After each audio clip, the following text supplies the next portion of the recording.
Shalom, it's Izzy, your Hebrew teacher here, and this is Hebrew Chapters with Holy Language Institute.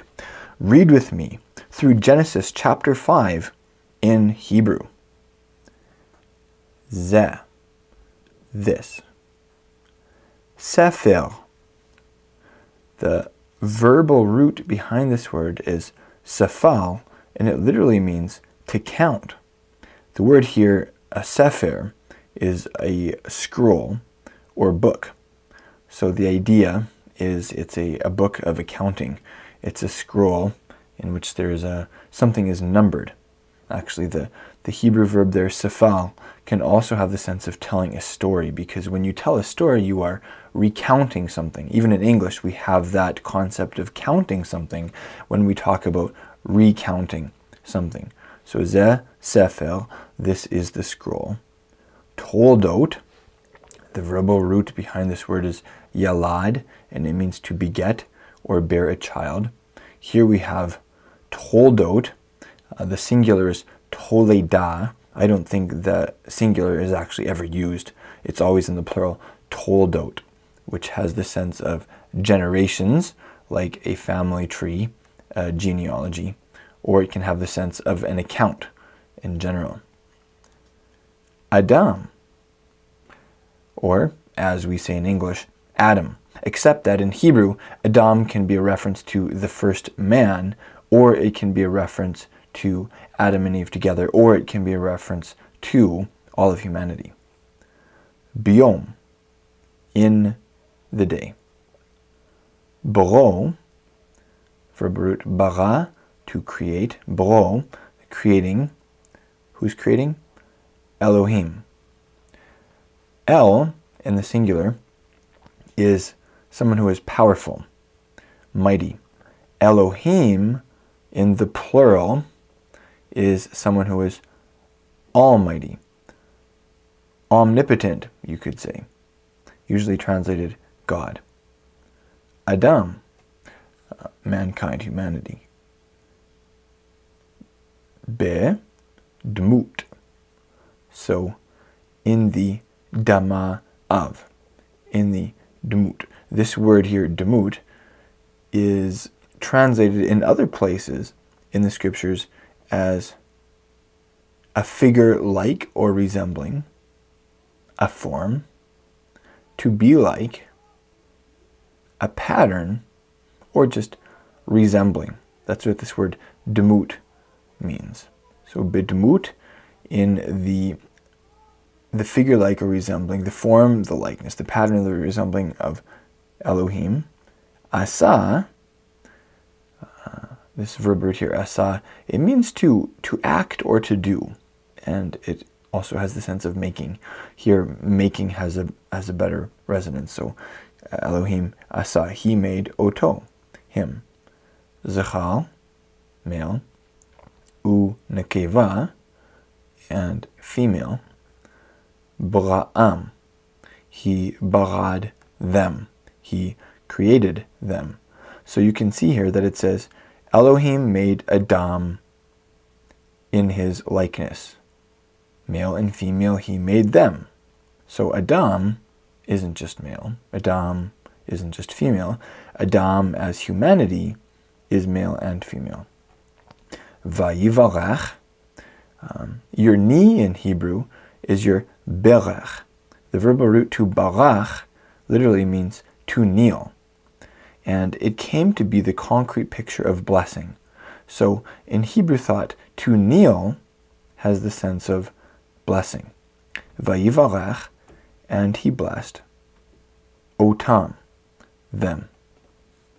Vayikra, and he karad, he cried out, he called. Et, indicating what he called. Shmam, their shems, their names. Adam, Biyom, in the day. He baram, of his baraing them, creating them. Now, the verbal root behind this Hebrew word Adam literally means to be red, to redden, to dye red. You may remember the term Edom, which was given to the descendants of Esau because he was hairy, and his hair was red-colored. You may also be familiar with the term for the red heifer in Hebrew. A heifer in Hebrew is a parah, and then the red there is adumah. You may also be familiar with the Hebrew word for soil or ground, which is adamah.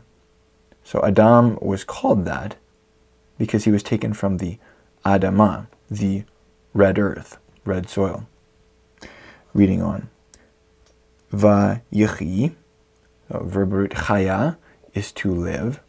Vayechi, and lived. Adam. Shloshim. Here we go. We are getting into a lot of numbers in this reading. Shalosh is 3. Shloshim is 30. Uma'at. Me'ah is 100. Ma'at is the construct. So 100 of something. 100 of what? Shana. In the singular, this literally is year. In English, we would read it in the plural as years. So Ma'at Shana is 100 years, a century. Now, you will have to be doing some math in your head as we read along here. Shloshim, 30, Uma'at, and 100 Shana years. How many is that? 30 plus 100 is 130. So in English, we would say the big number first and then the smaller, 130. In Hebrew, it's the obverse. We say the small number and then the big number.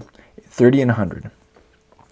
Vayolad, and he yaladed, he begat, or bore a child, be demuto, in his demut. Remember, we learned right here when it talked about how God created humanity, Adam, in his demut. So here we see that Adam bore in his demut, his a figure like resembling him, his form or pattern, bidemuto, in his, ke tsalmo. Now here's another word, his tselem. What is a tselem? In other places in the scriptures, tselem is translated as form, image, likeness, phantom, and statue. Word it's usually translated as, however, is image. So in his image. So when Adam had a little boy, that little boy was in his likeness and in his image, in his demut and in his tselem.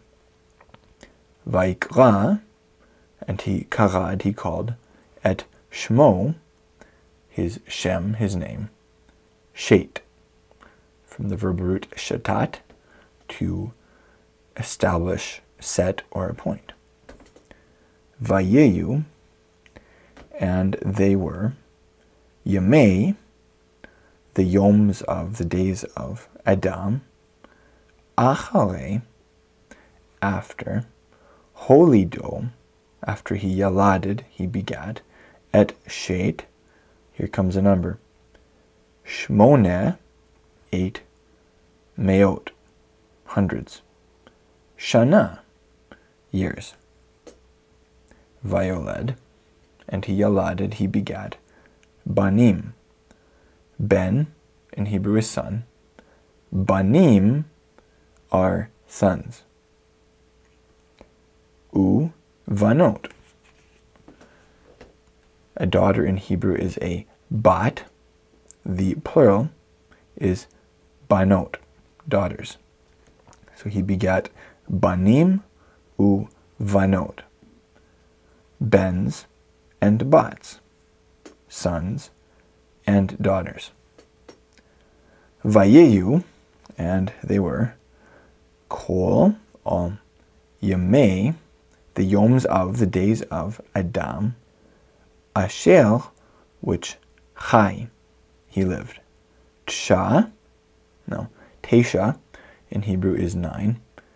If you are saying 9 of something, then you say cha. So cha, meot, hundreds, shana, years. Thanks for watching this trailer. To get this whole talk in audio or video format, go to holylanguage.com and subscribe. I'll see you there.